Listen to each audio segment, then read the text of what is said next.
What's up, brand builders? Stephen Hurahan here at BrandMasterAcademy.com, and in this video you're going to learn 8 types of price segmentation so you can get more strategic about how you price your offers and increase your appeal to grow your market share.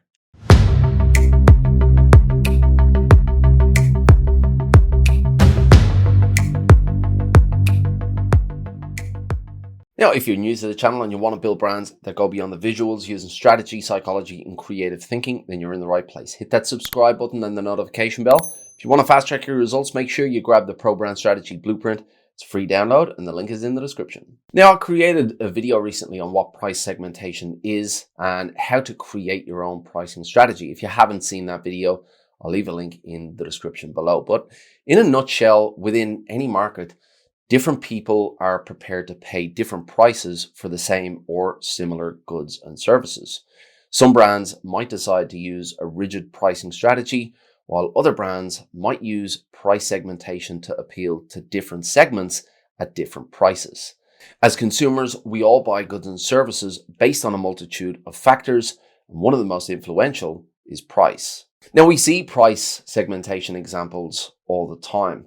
Software as a service or SaaS brands will offer lower monthly prices if you pay upfront for the year, or they'll offer student discounts to get students used to the software before they go into the professional world. But why do brands use this strategy? And more importantly, how do they use it? Well, price segmentation, just like any other strategy, needs careful consideration to the advantages and disadvantages of using it.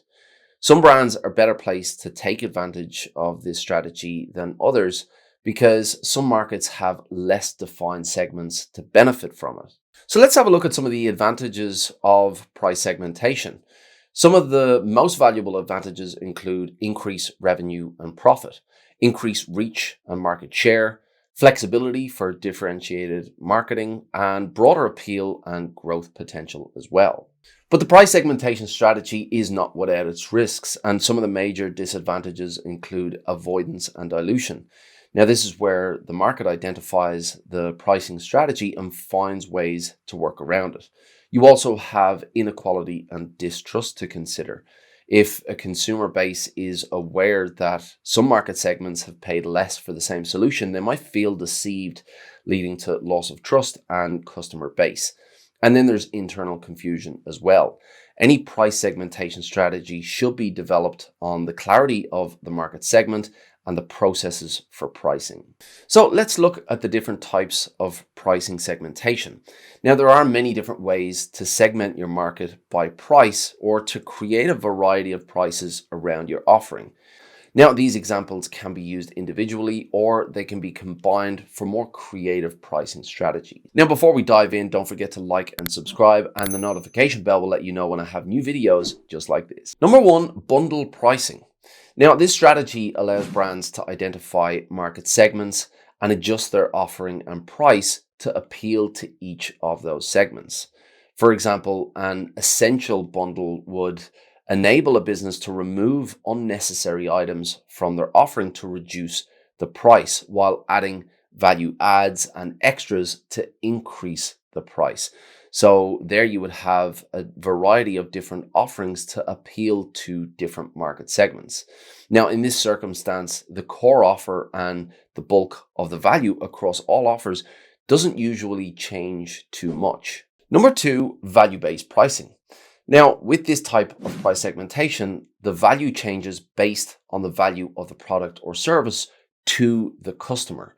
So this is commonly found in creative services, where the value of the work provided is higher to larger businesses with more customers, more reach, and more revenue than it would be to smaller businesses, and the price of the work is charged therefore at a higher rate. Number 3, channel pricing.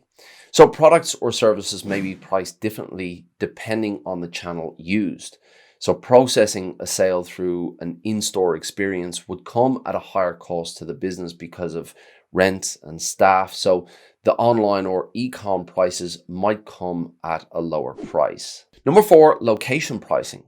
Now, this strategy is most commonly used in the entertainment industry.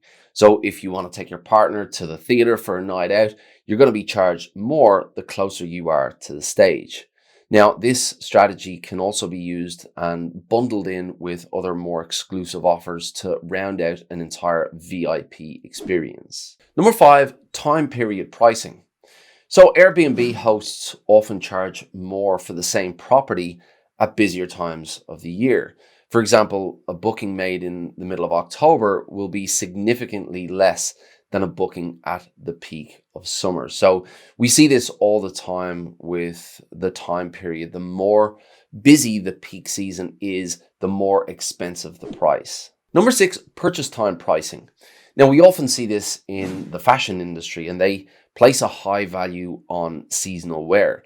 So a new spring outfit from Gucci, as an example, will cost significantly more on release in spring than it will when the season is finished.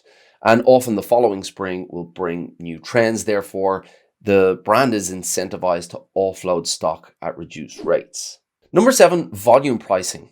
Now, this pricing strategy is very common and entire markets have been built on it. Ultimately, the larger the volume of an order, the lower the cost per unit. Now, of course, we see this every day at the supermarket where one tin of Heinz baked beans will seem less valued compared to the savings that you will make from a 3-pack of Heinz baked beans. Now, you also see this with SaaS or software as a service brands where they offer lower prices per month when paid annually. And number 8, condition pricing. Now, this is a pricing strategy used by brands to reduce risk. Essentially, they use conditions to reduce risk, allowing them to offer a lower price. So, for example, let's say Southwest Airlines might offer discounted flights under the condition that they're non-refundable. Agencies might also include limited revisions for a set price or unlimited revisions for a higher price. Now, pricing is one of the most important considerations for any brand. When you know your market, when you know the segments within it, and you know who you want to target, you can adjust your offering based on a multitude of techniques. Understand who you want to go for, how you want to appeal, and adjust your offers accordingly. Now, if you want to dive deeper into pricing segmentation and how to create a pricing strategy for your brand, then this video will help you out. Until next time, brand like a master, and I'll see you in the next video.